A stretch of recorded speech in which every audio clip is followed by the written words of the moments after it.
এই বয়সে এসে বাবা মার কাছে হাত পাততে হয়। তো এই টাকা দিয়ে আমরা কিভাবে চলবো? পেটে যদি ভাত না থাকে তখন আমি চিকিৎসা সেবা কিভাবে দিই? আগে তো পেটে ভাত থাকতে হবে আমাদের। চিন্তা করেন সিলেটে একটা বাসা ভাড়া করে থেকে যার ফ্যামিলি আছে, বাচ্চা আছে, সবার খরচ চালিয়ে সবকিছু সামলে আসলে 20,000 টাকা দিয়ে এখন সম্ভব না।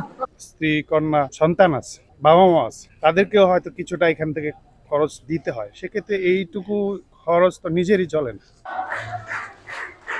আমরা আন্দোলন করেছি, স্যারদের কাছে আমরা গিয়েছি এবং আমরা খুব ভদ্রভাবেই আমরা আমাদের বক্তব্য পেশ করেছি, আমাদের দাবি দাওয়া আদায় করেছি। কিন্তু আমাদের এখনো পর্যন্ত আমরা ওইরকম কোনো ফলপ্রসূ কিছু পাইনি।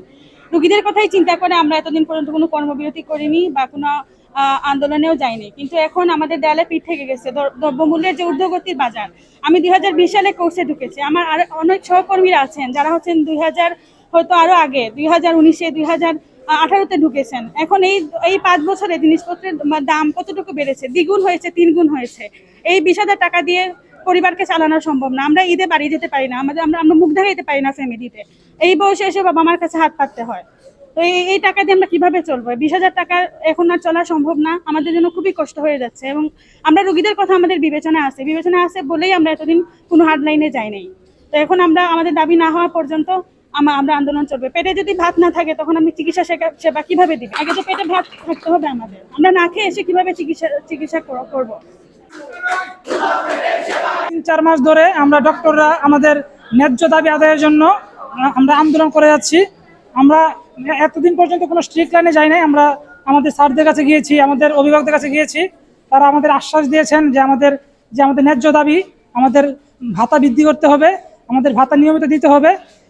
এই জন্য আমাদের আশ্বাস দিয়েছেন যে আমাদের দাবিগুলো পূরণ হবে। কিন্তু এখন পর্যন্ত আমাদের দাবি পূরণ হয় নাই। এই জন্য আজকে থেকে আমরা অবস্থান ধর্মঘট নিয়েছি এবং অবস্থান কর্মসূচি নিয়েছি।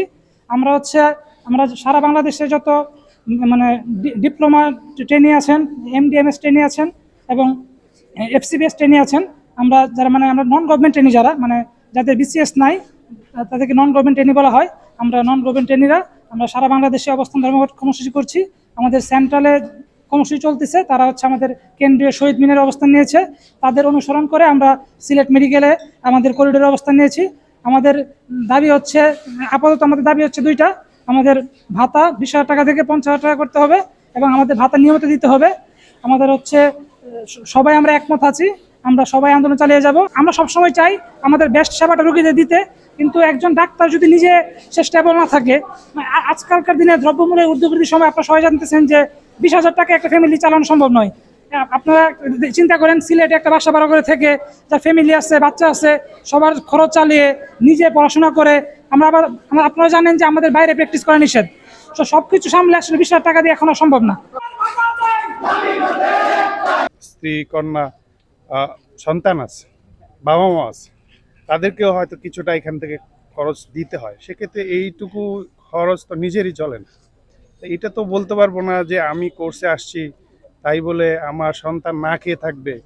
এটা তো আমার জন্য কষ্টদায়ক, এবং এইটা আমি মনে করি যদি কেউ শুনে তাদের জন্য কষ্টদায়ক। তা আমার তো লাইসেন্স আছে, কিন্তু কোর্সের নিয়ম অনুযায়ী প্র্যাকটিস করা নিষেধ।